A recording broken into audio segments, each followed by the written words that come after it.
ओम गण गणपते नमः। मैं अनु बजाज, ज्योतिष एडवाइज़र। आध्यात्मिक इच्छा पूर्ति यात्रा में आप मेरे साथ चल रहे हैं। शिव महापुराण की कथा में द्वितीय खंड में 8वां अध्याय सुन रहे हैं। इतनी कथा सुनकर सूत जी बोले, हे ऋषियों, पिता में ब्रह्मा जी द्वारा इस वृत्तांत को सुनाकर नारद जी ने अत्यंत प्रसन्न होकर कहा, हे पिता, भगवान सदाशिव की आदि शक्ति ने जब आपको ये वरदान दे दिया, उसके उपरांत क्या घटना घटी, ये आप मुझे बताने की कृपा करें। जब भगवती महामाया ने प्रकट होकर मुझे ये वरदान दिया, तब दक्ष प्रजापति ने मेरी आज्ञा अनुसार घोर तपस्या प्रारंभ की। उसने तीनों लोकों का प्राणायाम करते हुए शिवरानी के चरण कमलों में अपने हृदय को स्थित किया।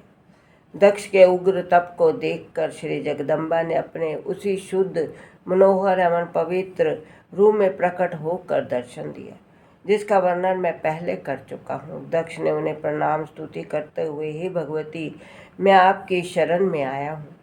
आप मुझे अपना सेवक जानकर मेरे ऊपर कृपा करें। उनकी स्तुति को सुनकर भगवती हे दक्ष बोली, हे दक्ष, तुम्हारी जो इच्छा हो वह मुझसे मांग लो।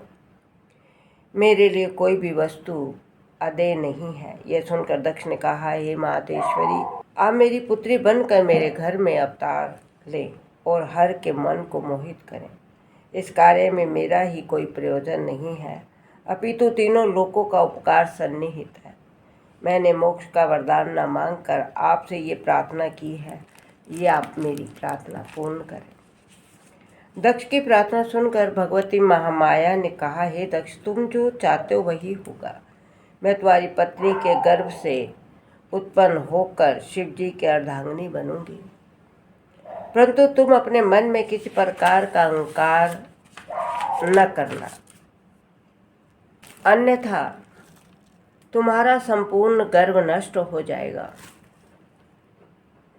इतना कहकर श्री जगदम्बा अंतर्ध्यान हो गई। दक्ष अत्यंत प्रसन्न हो अपने घर को लौट आया। तदुपरांत दक्ष ने 10 सहस्त्र मानस पुत्रों की उत्पत्ति की। वे सब तुम्हारी प्रेरणा से घर छोड़कर तपस्या करने के लिए वन में चले गए, परम पद को प्राप्त हुए। दक्ष ने 10 सहस्त्र पुत्र उत्पन्न किए, परंतु वे भी तुम्हारे उपदेश सुनकर संसार से विरक्त होकर वहीं से चले गए, जहाँ उनके भाई गए थे। उस समय दक्ष ने अत्यंत क्रुद्ध होकर तुम्हें श्राप दिया कि हे नारद, तुम अत्यंत अधम हो, क्योंकि तुमने मेरे सब पुत्रों को मेरे विरुद्ध कर दिया। अब मैं तुम्हारे कर्म के अनुसार तुम्हें ये श्राप देता हूँ, तुम किसी एक स्थान पर ठहर नहीं पाओगे, सदैव भ्रमण करते रहोगे। हे नारद, तुम्हें ये श्राप देने के उपरांत दक्ष को अपने मन में कुछ संतोष हुआ। तब उसने अपने मन में ये निश्चय किया कि अब कुछ मैथुनी सृष्टि उत्पन्न करनी चाहिए। ये विचार कर दक्ष ने वीर प्रजापति की पुत्री वीरनी के साथ विवाह किया। विवाह के उपरांत दक्ष ने अपने हृदय में भगवती जगदम्बा का ध्यान किया। अब मुझे दक्ष के घर जन्म लेकर अपना मरणोत्तर पूर्ण करना चाहिए, ये निश्चय कर वे दक्ष के हृदय में प्रवेश कर गई। उस समय दक्ष प्रजापति को अत्यंत प्रसन्नता हुई और भगवती के तेज से उसका शरीर प्रदीप्त हो उठा। तदुपरांत शुभ अवसर पाकर दक्ष ने उस तेज को अपनी पत्नी में स्थिर कर दिया।